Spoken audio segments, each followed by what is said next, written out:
یہاں پر ایک اور اہم خبر شامل کرتے ہیں۔ گجرات سے تاجر کے گھر میں 75 لاکھ کی ڈکیتی کی واردات ہوئی ہے۔ پولیس نے واردات ٹریس کر کے مال مسروقہ برآمد کر لیا ہے۔ آپ کو ایک اہم خبر سے آگاہ کر رہے ہیں۔ گجرات سے ڈکیتی کی واردات ٹریس کرنے اور مال مسروقہ 63 تولہ سونا برآمد کر کے مدعی فیملی نے ڈی پی او عمر سلامت اور تفتیشی ٹیم کو خراج تحسین پیش کرتے ہوئے پھولوں کے ہار پہنائے۔ اسی حوالے سے مزید تفصیلات جانتے ہیں گجرات سے آفتاب راٹھوڑ سے۔ جی آفتاب، تفصیلات سے آگاہ کیجیے گا۔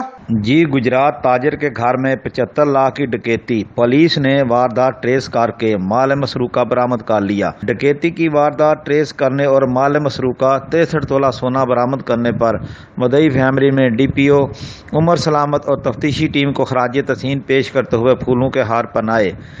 یاد رہے کہ چند ماہ قبل تھانہ سول لائن کے علاقہ مسلم آباد میں تاجر محمد طارق کے گھر ڈکیتی کی بڑی واردات ہوئی، جس میں 5 نقاب پوش ڈاکوؤں نے دوران واردات 75 لاکھ روپے مالیت کے طلائی زیورات لوٹے تھے، جو کہ پولیس کے لیے ایک بڑا چیلنج تھا۔ پولیس کی انت تک محنت کے بعد پیشہ ورانہ صلاحیتوں جدید ٹیکنالوجی کو بروئے کار لاتے ہوئے ٹریس کر لیا۔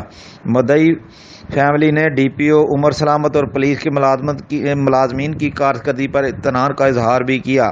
ڈی پی او گجرات نے اس موقع پر تفتیشی ٹیم، جس میں ایس ایچ او تھانہ سول لائن انسپکٹر امجد گجر اور دیگر افسران شامل ہیں، میں نقد انعامات اور تعریفی سرٹیفکیٹ بھی تقسیم کیے۔ آفتاب راٹھوڑ، کارسپونڈنٹ، گجرات۔